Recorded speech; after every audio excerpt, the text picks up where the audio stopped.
আমি অভয়পুৰী মহাবিদ্যালয়ৰ ৰাষ্ট্ৰীয় সেৱা যোজনা গোটৰ স্বেচ্ছাসেৱিকা আৰু আজি যি অনুষ্ঠান হৈ আছে তাত আমাৰ লগৰে কিছুমানে ট্ৰেফিকৰ দায়িত্ব পালন কৰিছে আৰু আমি আমাৰ চিকিৎসালয়ত আহি ৰোগীসকলক পৰিচৰ্যা কৰাৰ কাৰণে মানে আমি আজি এটা পদক্ষেপ লৈছোঁ।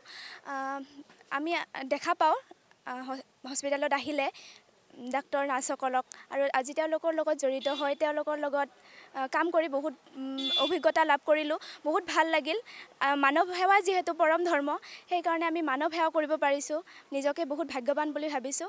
আৰু আমাৰ লগতে আমাৰ পৰৱৰ্তী সময়তো যাতে আমাৰ যিবিলাক স্বেচ্ছাসেৱক আছে এনেধৰণৰ অনুষ্ঠানৰ লগত জড়িত হ'ব পাৰে তাৰে আশা কৰিছোঁ। ধন্যবাদ।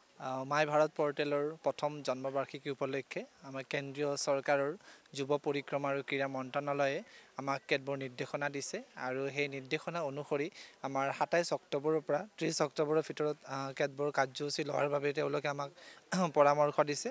আৰু সেই কাৰ্যসূচীসমূহৰ ভিতৰত আছে আমাৰ যান বাহনৰ যি যান-জঁট, সেই যান-জঁট নিয়ন্ত্ৰণত যাতে আমাৰ স্বেচ্ছাসেৱকসকলে অংশগ্ৰহণ কৰি যান-জঁট নিয়ন্ত্ৰণত অলপ সহায় সহযোগিতা আগবঢ়ায়, সেইটো এটা কাৰ্যসূচী। আৰু তাৰপিছতেই আছে আমাৰ স্বাস্থ্য বিভাগৰ লগত জড়িত হৈ আমাৰ যিবিলাক আমাৰ চিকিৎসালয় আছে ওচৰে পাজৰে, তাৰ যিখিনি ৰোগী, সেই ৰোগীবিলাকক যাতে অলপ পৰিচৰ্যা কৰাত তেওঁলোকে আগভাগ লয়, এইটো এটা আছে কাৰ্যসূচীৰ ভিতৰত। আৰু এটা অন্যতম কাৰ্যসূচী হৈছে আমাৰ ওচৰৰ যিবিলাক বজাৰ আছে, সেই বজাৰবিলাকত গৈ চাফ চিকুণতাৰ এটি অভিযান চলাই বজাৰ চাফ চিকুণতাৰ কাৰ্যসূচীত অংশগ্ৰহণ কৰা।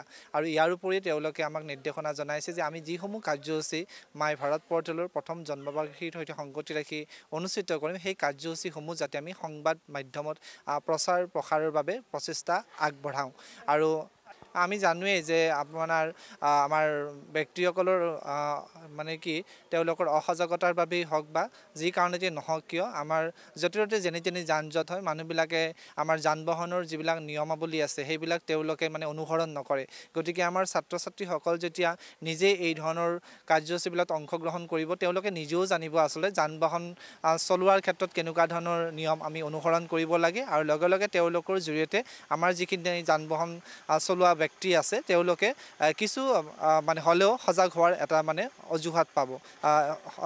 তেওঁলোকে মানে সজাগ হোৱাৰ বাবে কিবা এটা হ'লেও তেওঁলোকে মানে পাব, সেইটো আমি আশা কৰিছোঁ। আৰু তেওঁলোকে চিকিৎসালয়ত থাকি আমাৰ যিখিনি ৰোগী আছে ৰোগীসকলৰ লগত থাকি বা নাৰ্ছসকলে তেওঁলোকে যি ধৰণৰ কামবিলাক পৰিচালনা কৰে তেওঁলোকৰ পৰা কিছু তেওঁলোকে শিকিব পাৰিব। আৰু যিখিনি দুৰ্গত ব্যক্তি আছে তেওঁলোকক যাতে সহায় সহযোগিতা কৰা এটা মানসিকতা তেওঁলোকৰ মাজত গঢ় লৈ উঠে, সেইটো উদ্দেশ্য আগত ৰাখি আচলতে এই কাৰ্যসূচীসমূহ লোৱা হৈছে। আৰু যিটো ৰাষ্ট্ৰীয় সেউজৰ উদ্দেশ্য হৈছে সমাজ সেৱা কৰা, গতিকে সমাজ সেৱাৰ লগত বিভিন্ন দিশ জড়িত হৈছে আৰু সেই দিশবিলাকৰ ভিতৰতে এই কেইটামান আমাৰ বচা দিশ লৈ আমি এই কাৰ্যসূচীটো আগবঢ়াবলৈ চেষ্টা চলাইছোঁ।